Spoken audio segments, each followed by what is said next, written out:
Welcome, boys.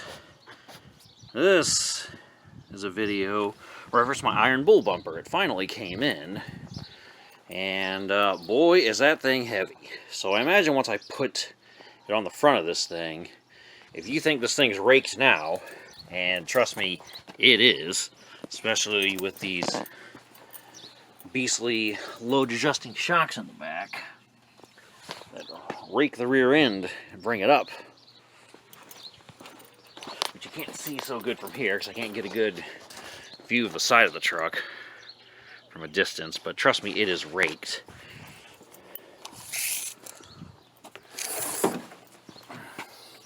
As we see, from the ground to the back wheel arch, it's almost 39 inches.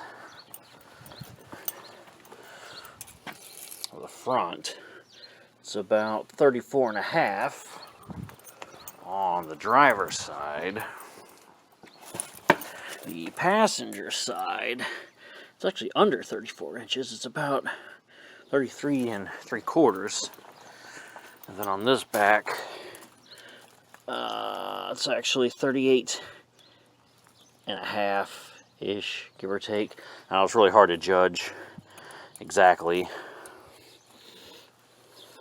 because we're going to right where it impacts it, then it touches right at 39 inches. Whereas over here it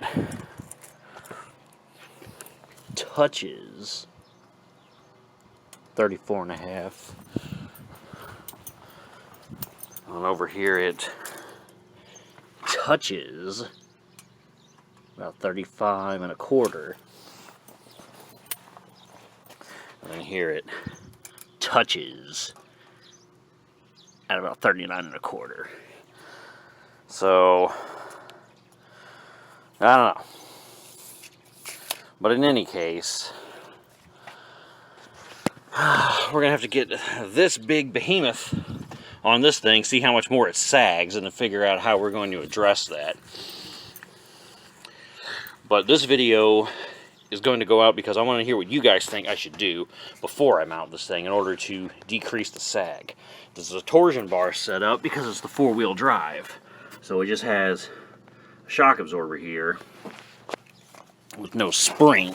The spring is this torsion bar, which goes all the way back here to the torsion bar key.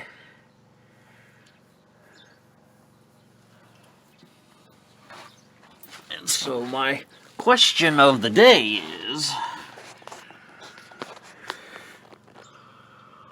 what do I do to decrease the sag, because we know we're going to have some?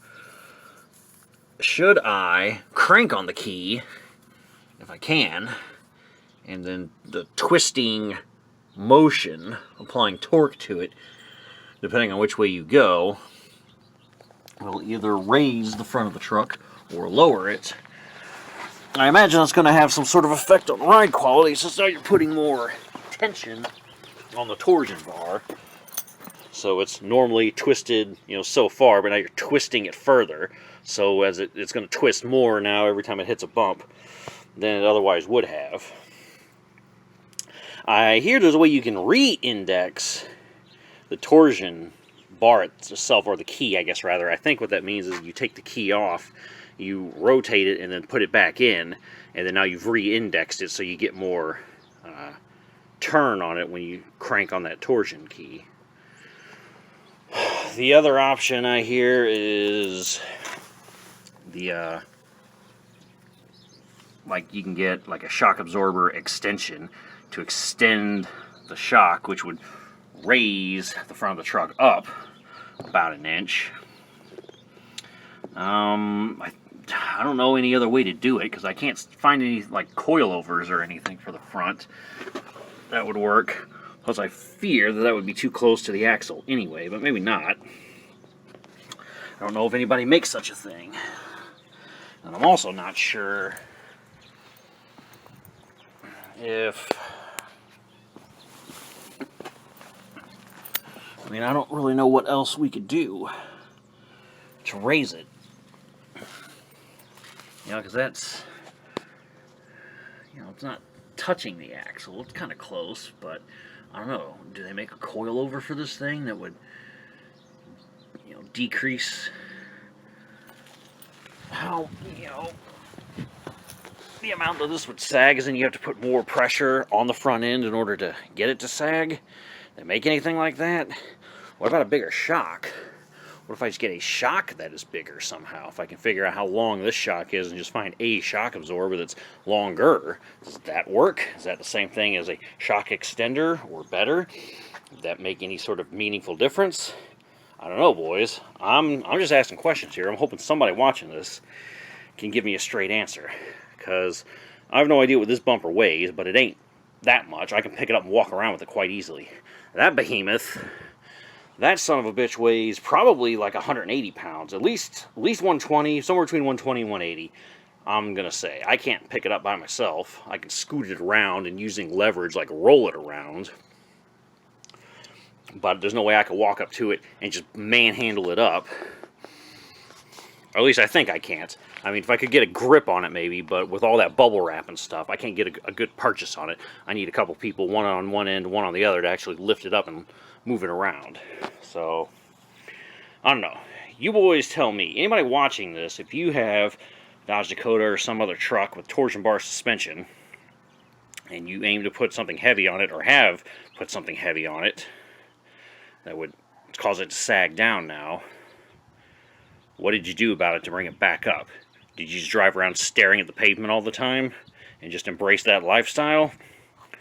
Or did you crank on the torsion keys? Did you re-index the keys? Did you buy new keys? Replace the torsion bars, coilovers, shock extender, a different type of shock? I don't know. You tell me, and leave a comment below so I can figure out what I need to do to make sure my ride quality doesn't suffer and I'm not staring down at the pavement with my new steel bumper that can take a hit. So, okay boys, I hope you can help me, or you can send this video to someone who knows and they can help me. Appreciate it in advance. Thanks for watching. Peace.